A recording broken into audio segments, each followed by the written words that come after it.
Et nous nous retrouvons au stade de glace de Makomanai pour l'antépénultième rencontre de ce tournoi olympique entre les États-Unis à gauche en maillot bleu foncé et les Polonais en maillot blanc à droite. C'est un match qui compte pour l'attribution de la 3e place peut-être, qui peut revenir aux Américains, même peut-être la 2e, mais ils sont encore très bien placés ces Américains. Et il leur faudrait pour cela remporter absolument cette rencontre contre des Polonais. Ils doivent réussir puisque les Polonais ont perdu toutes leurs rencontres précédentes dans ce tournoi, alors que les Américains en gagnaient 2 et en perdaient 2. Les Américains partent très vite avec l'une de leurs meilleures lignes, Wtorek, Irving et Shea. Shea, le numéro 15, un joueur à surveiller particulièrement. C'est un joueur très rapide sur la glace, un joueur qui patine très bien. C'est un joueur qui est capable à lui seul de faire la décision. En défense, il y a dans la formation américaine Holt et Brown. Et les Polonais qui ne se laissent pas impressionner par le début de partie relativement rapide des Américains. Alors qu'il y a un dégagement interdit maintenant. Les Polonais qui ne se laissent pas prendre au départ rapide des Américains se regroupent bien en défense, lancent des contre-attaques, mais ils ne peuvent pas avoir de prétention exagérée dans cette rencontre. Et vous avez vu comment Shea, sur un tir de loin, justement, celui dont je vous parlais tout à l'heure, comment Shea, sur un tir de loin, a trompé le gardien polonais Kozil. 1-0 pour les Américains. Nous allons revoir cette action ralentie alors qu'il y avait un engagement ici. C'est Wtorek qui a passé à Shea sur cet engagement dans la zone de défense polonaise après un dégagement interdit. Et après 1 minute et 15 secondes de jeu dans la première période, les Américains mènent déjà par 1-0. Je vous ai dit que les Américains avaient été battus, ou plutôt, si je ne vous ai pas précisé, je vais le faire maintenant. Les Américains ont été battus à 2 reprises par les Soviétiques 7-2 et par les Suédois 5-1, alors qu'ils ont triomphé des Tchécoslovaques 5-1 également et des Finlandais 4-1. Les Polonais, eux, ont subi la loi des Soviétiques 9-3, des Tchécoslovaques 14-1, des Suédois 5-3, ce fut là leur meilleur match, des Finlandais 5-1. Et aujourd'hui, ils vont vraisemblablement subir également la loi des Américains. Quand je disais que c'était leur meilleur match contre les Suédois, c'est leur meilleur match en poule finale, mais en fait, leur plus belle rencontre, ils l'ont disputée en match de qualification en disposant des Allemands de l'Ouest par 4-0. Vous voyez que Kozil, le gardien polonais, est bombardé sous tous les angles par les attaquants américains, les 3 lignes d'attaque composées de Boucher, Hahn, Sarner, ou Irving, Wtorek, Shea, ou bien encore Mark Howe, Christiansen, le capitaine, et Naslund. Et les Polonais, eux, procèdent toujours par contre-attaque, avec en particulier un garçon qui est très rapide, Anatagaski, qui est l'un des plus dangereux dans la 2e ligne d'attaque polonaise.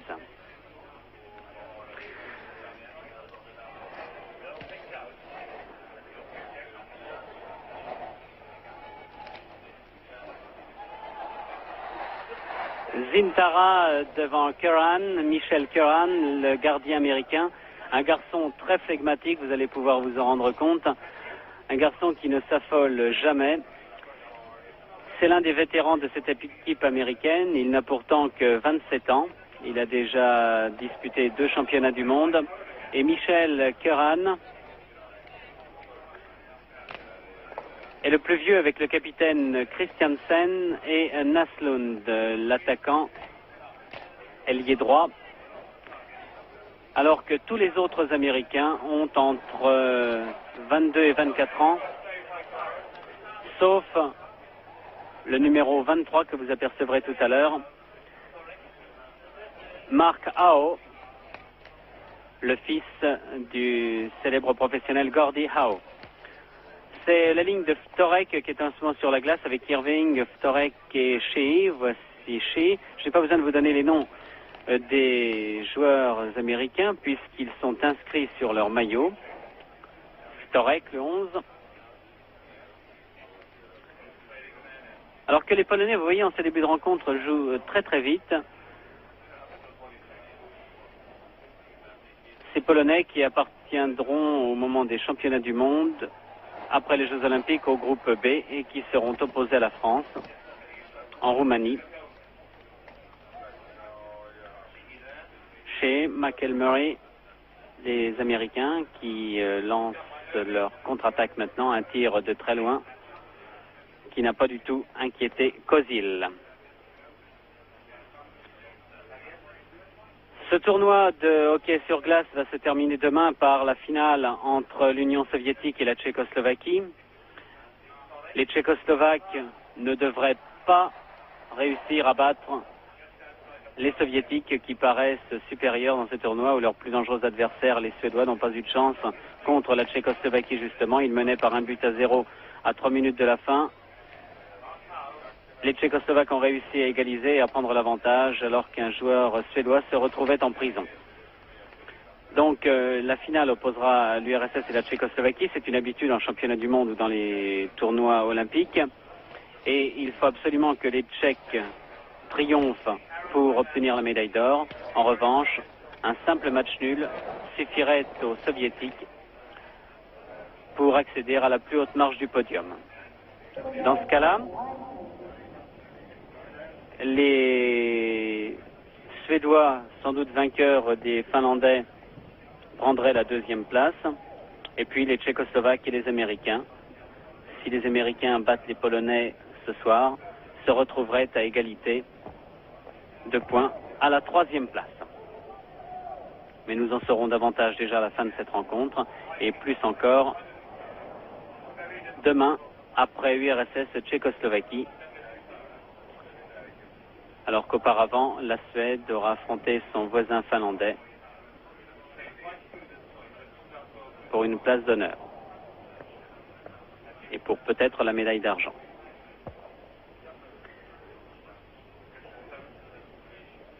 Kozil a dû effectuer de nombreux arrêts au cours de cette première période. 20 tirs exactement lui ont été adressés alors que les Polonais n'en adressaient que 12 à Curran. Mais dans les deuxième et troisième périodes, c'est Curran qui a même été le plus souvent sollicité. Je puis vous le dire puisque vous en êtes rendu compte, il s'agit d'un résumé de cette rencontre que nous vous présentons maintenant en 2 épisodes, l'un avant le rugby, l'autre après.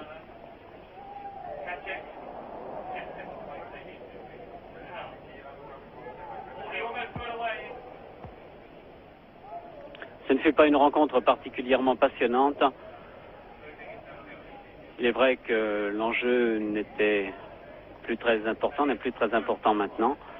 Pour les Polonais, c'était pourtant un bon test, puisqu'ils retrouveront également ces Américains dans le championnat du monde en Roumanie, les Américains qui ne devraient pas avoir de difficulté à remporter la première place du groupe B. Pour la première fois depuis longtemps, leur équipe a été préparée pendant de longs mois. Depuis le mois de juin 71 exactement, alors que voici Arn a marqué. Sarner sur une passe d'Ahern. 2-0 pour l'équipe américaine. Nous allons revoir cette action au ralenti. Suivez bien le tir du numéro 17, Sarner, qui prend le gardien Kozil à contre-pied.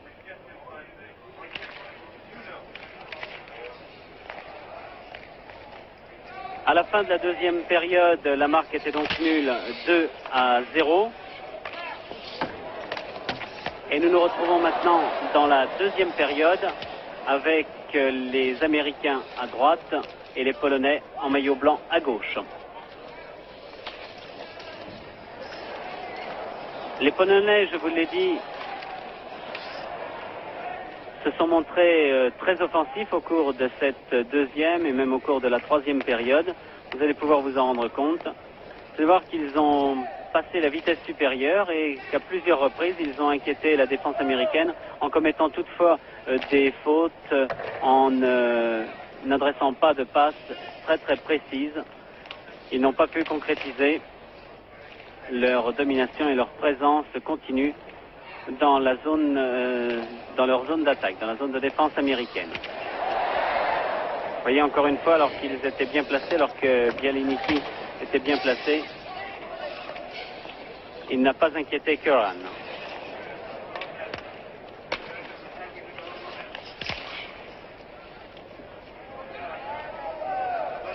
Zintara, Zakowski, le numéro 2, c'est le capitaine polonais. Il était aux prises avec Christiansen, le capitaine américain.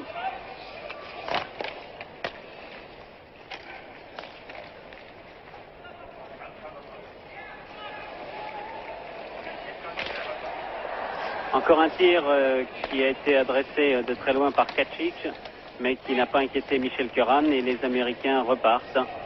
Lorsque le public était venu nombreux pour suivre cette rencontre, Boucha, le numéro 10, alors c'est un joueur qui est très viril, c'est un joueur qui est solide, c'est un joueur qu'il vaut mieux ne pas trouver en face de soi quand il arrive à 40 ou 50 à l'heure sur la glace.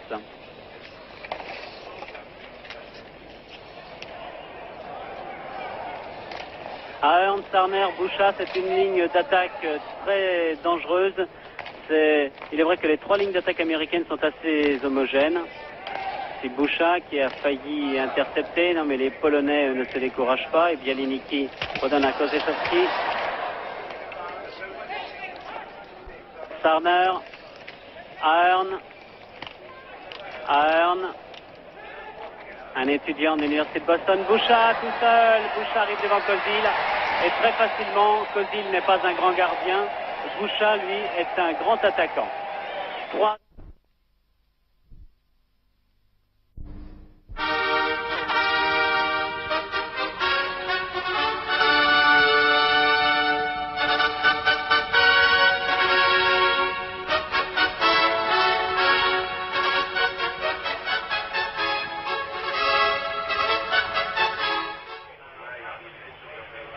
Nous nous retrouvons de nouveau à Sapporo pour la fin du résumé de la rencontre de hockey sur glace entre les Américains en maillot bleu foncé et les Polonais à gauche en maillot blanc.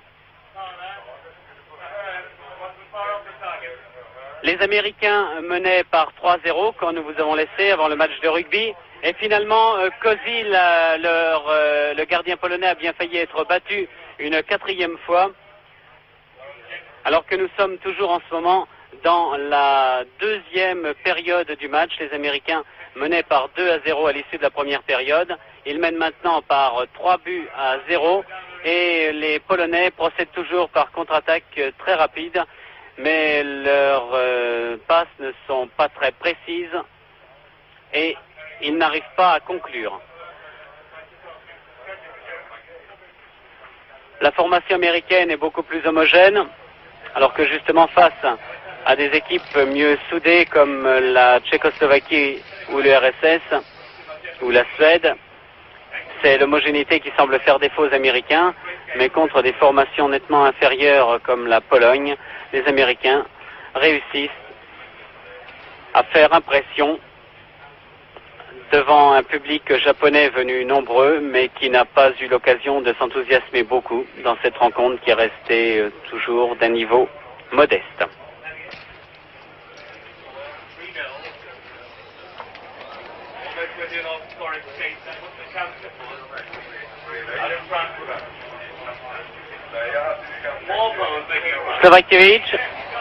Slovakiewicz qui va arriver tout seul devant Curran. Il a réussi à repasser en arrière, mais finalement sa passe n'a pas été reprise et les tirs de loin n'inquiètent pas du tout Curran. Il est vrai qu'ils ne sont pas adressés avec suffisamment de puissance, comme celui-ci qui était déclenché par Jepaniek et que Curran a pu reprendre très facilement. Curran, un gardien expérimenté, alors que les Américains sont beaucoup plus dangereux quand ils se lancent à l'attaque. Et sur un tir de Irving, je pense, Kozil est encore battu. Kozil est désolé. Et c'est le 4e but américain. Vous allez revoir l'action au ralenti. Brown est descendu. Il est à gauche. Il a passé Irving. qui, tout seul devant Kozil, qui s'était pourtant bien couché devant son but, a quand même réussi à tromper le gardien polonais. 4-0 donc pour les Américains.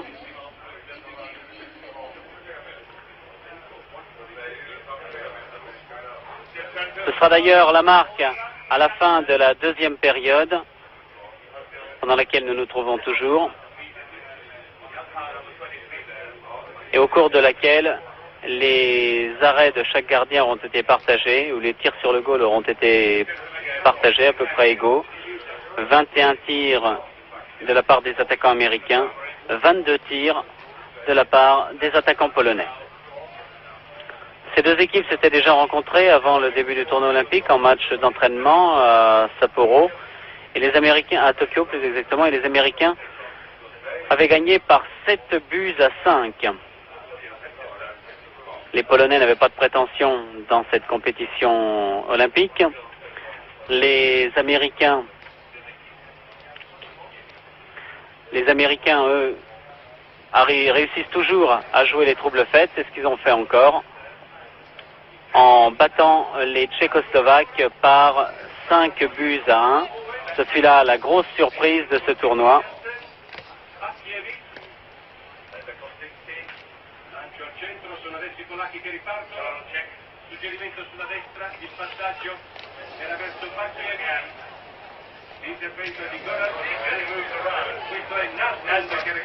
Vous voyez qu'il est dommage que les Polonais fassent preuve d'autant de maladresse quand ils sont sur le point de conclure.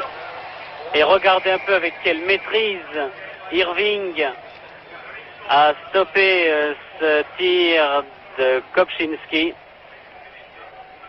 4-0 donc à la fin de la deuxième période, et nous nous retrouvons maintenant dans la troisième période, alors qu'il ne reste plus que 9 minutes et 50 secondes à jouer.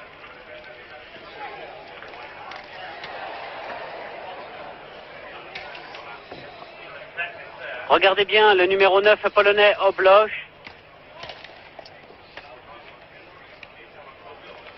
Il va réussir à réduire l'écart. C'est le numéro 9 qui est à gauche de l'écran, qui était à gauche de l'écran tout à l'heure. Sur une passe de Bieliniki, il va réussir à réduire la marque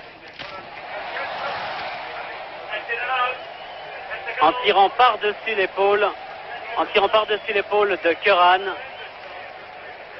qui a été trompé par ce palais qui était monté en l'air. Et finalement, vous allez voir à nouveau ce tir de bloc. Vous voyez qu'il est passé, il a levé son bras trop tard, Curran. Et la marque est maintenant de 4-1 en faveur des États-Unis. Le score n'en restera pas là. Et malgré de nouvelles tentatives d'Obloch et de ses coéquipiers Kovakiewicz et Kasic, malgré le courage des joueurs polonais, ce sont les Américains qui vont repartir. Et c'est encore le 17 Sarner avec ses complices Boucha le 10 et Ahern le 16 qui vont réussir à tromper une nouvelle fois Kozil. Ahern derrière la cage. Une première tentative qui a échoué. Ahern va réussir à récupérer le palais. Voilà, c'est fait. Ahern, Sarner, tir de Sarner, but pour les Américains. Kozil n'a pas eu le temps de le voir arriver.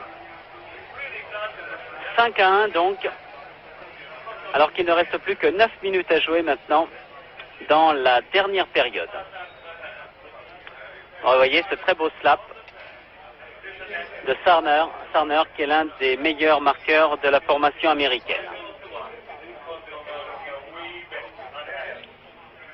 Les Polonais sont encore repartis courageusement à l'attaque. Ils ont encore harcelé Curran, mais qui était dans un grand jour. Et là, Kozil a eu de la chance de s'en tirer à si bon compte. Engagement dans la zone de défense polonaise.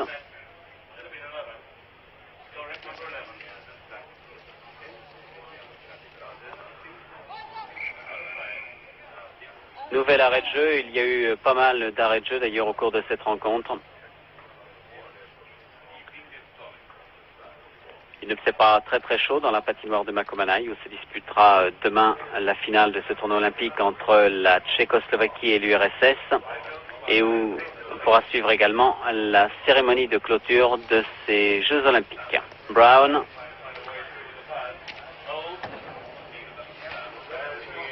Storek a dévié, il semble, ce tir de Shih. On a eu l'impression que Storek l'avait dévié, le numéro 11, au dernier moment. Mais le but est attribué à Shih. Nous allons revoir si c'est Shih ou Storek. Finalement, il est dévié, oui, par Storek. Et les Américains mènent par 6-1. Leur victoire est assurée. Kozil, une fois de plus, a encaissé un score relativement sévère.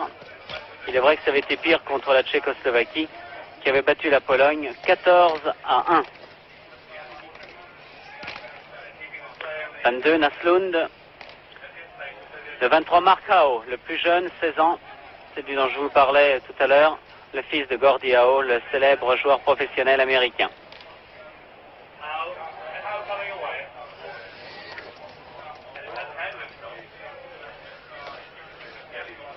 Félix Goralczyk, qui a manqué son dégagement.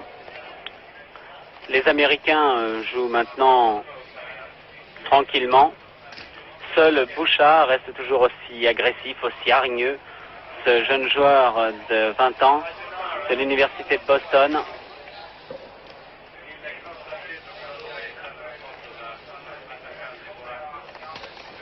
Poursuit toutes ses actions jusqu'au bout et charge toujours très violemment ses adversaires. Curran a été quelque peu en difficulté encore cette fois. Mais il avait la chance avec lui. La chance plus la maladresse des Polonais. Il n'a encaissé finalement qu'un but au cours de cette rencontre. Encore Félix Goralczyk. Et une nouvelle passe qui n'était pas suffisamment précise au milieu d'une défense américaine qui s'était bien repliée. Ahern, Starner, ils s'entendent très bien ces deux-là. Ils ont marqué de nombreux buts, tous les deux. Ils en ont marqué une dizaine à eux deux au cours de ce tournoi olympique.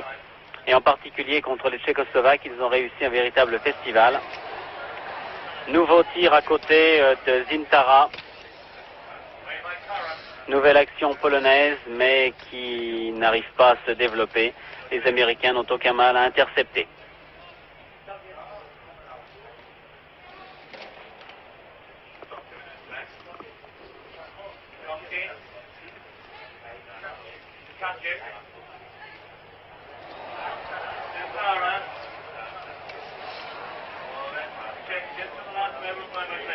C'était Zintara encore, qui essayait de s'approcher de Curran, mais il a voulu s'en approcher beaucoup trop. Zintara, toujours lui.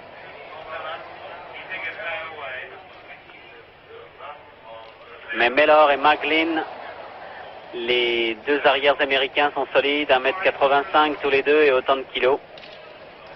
Storek, c'est un plus petit gabarit lui, mais il n'est pas moins accrocheur. Il était aux prises avec Gzakowski, le capitaine polonais. La fin de la rencontre approche, les Américains mènent toujours par 6-1.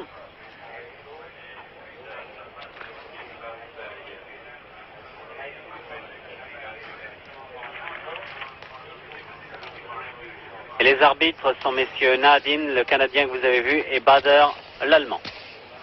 Les Polonais sont en maillot blanc, les Américains en maillot bleu foncé. Un tir de très loin dressé par Holtz qui n'a pas pu traverser la défense polonaise et la contre-attaque se déclenche emmenée par Batkiewicz. Batkiewicz veut passer encore, oui, mais la défense américaine se replie toujours très très bien. Les ailiers se replie parfaitement et Curran est dans un jour de grâce.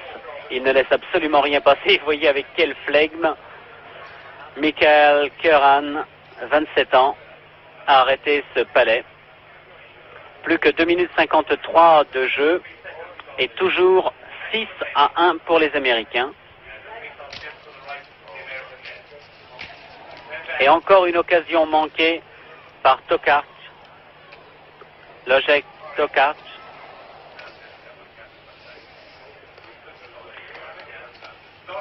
Les Américains auront fait bonne impression dans ce tournoi olympique.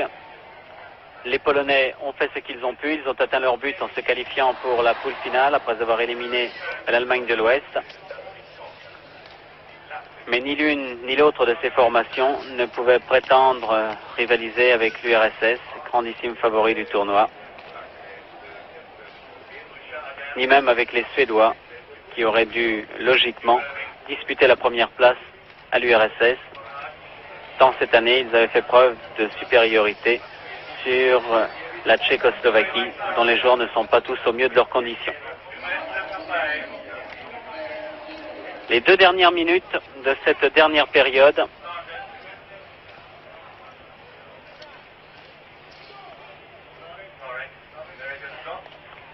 Les Américains jouent toujours au ralenti.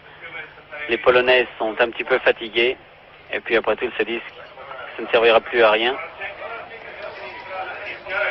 Félix Goralczyk essaie bien encore une fois. Mais une nouvelle fois, ni Oblok ni Blianiki ne réussissent à reprendre le palais. Torek encore. Sa passe était un peu trop croisée. Et nous nous acheminons tranquillement vers la fin de la rencontre, plus qu'une soixantaine de secondes. Le numéro 12, Kopczynski, l'arrière.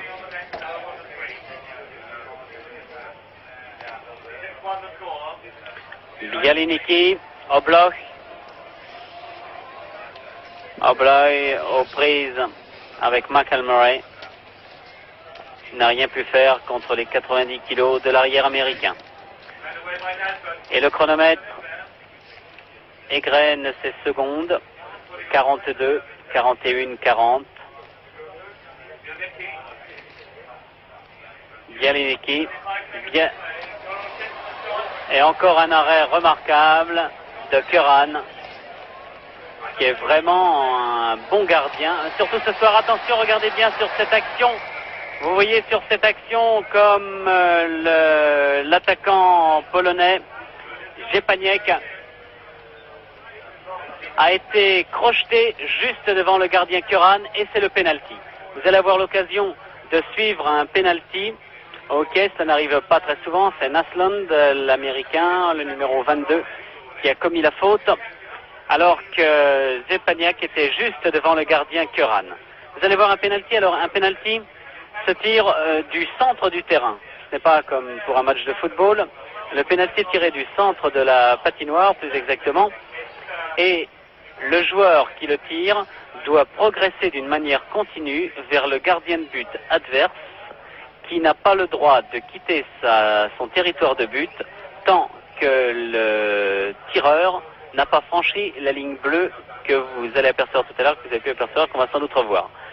La ligne rouge que nous avons vue, elle a été la ligne rouge centrale d'où est tiré le penalty. Les arbitres ont eu quelques problèmes avec les joueurs américains qui ne voulaient pas admettre la réalité de ce penalty shoot. Naslund avait pourtant bien fauché Jepaniek, qui arrivait tout seul devant Curran. Il ne l'aurait peut-être pas trompé, car les Polonais, vous l'avez vu, ont fait preuve de nombreuses maladresses, et Curran a eu beaucoup de chance aujourd'hui. Mais finalement, et voici Goralczyk, mais il était sorti, on ne l'a pas vu puisqu'on suivait l'action de Félix Goralczyk. Ce penalty est raté. Mais en fait, voilà, on va le revoir sous un autre angle. Vous avez vu que le gardien Michael Curran, et l'arbitre d'ailleurs a remarqué la faute, Curran était sorti de sa zone, qui est marquée par un demi-cercle, avant que Goralczyk n'ait franchi la ligne bleue. L'arbitre avait levé le bras, il n'avait pas sifflé, car si le but avait été marqué, ce but eût été accordé. Mais étant donné que le but n'a pas été marqué, le penalty doit être retiré. Il reste toujours 22 secondes à jouer puisque le chronomètre ne fonctionne pas, le chronométrage ne fonctionne pas pendant l'exécution d'un penalty. Les Américains ne sont toujours pas très contents, mais l'un des assistants du capitaine, Sir Michael Murray, vient discuter. Christiansen vient également discuter, tout comme Sheehy, qui est capitaine de l'équipe aujourd'hui, à gauche. Il discute avec l'arbitre, Monsieur Bader. Curran, le gardien, proteste. Non, je ne sais pas quitter ma zone. En fait, il l'avait quitté, il y est revenu. Après, c'est pourquoi au moment où le tir arrivait, au moment où Goralchik arrivait et plaçait son tir, Curran était revenu dans sa zone. Eh bien, Félix Goralchik va tenter une nouvelle fois sa chance. Voilà, il est parti. Son action de tête continue, je vous le précise. Cette fois, Curran n'a pas quitté sa case, sa zone, et puis Goralchik n'a pas réussi davantage à marquer. Il n'a pas réussi davantage à marquer. Cette fois, le penalty ne sera pas davantage tiré. Curran est content de lui et ses coéquipiers aussi.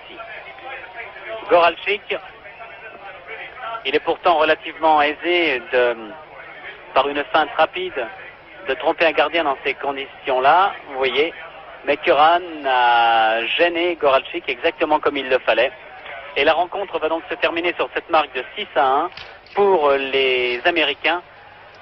Et à l'issue de ce match, alors que les Américains et les Polonais en ont terminé avec leur tournoi olympique, c'est l'URSS qui est en tête avec 7 points devant la Tchécoslovaquie et les États-Unis 6 points, la Suède 5 points, la Finlande 2 points, la Pologne 0 points. Demain donc, Suède-Finlande. Si les Suédois gagnent, ils pourront obtenir la médaille d'argent. Et finale entre l'URSS et la Tchécoslovaquie. Une victoire de l'URSS ou même un match nul assurerait aux Soviétiques la victoire finale. Et une victoire tchécoslovaque, la victoire tchécoslovaque. Nous verrons cela demain. Ici Daniel Potra à Sapporo. À vous Paris.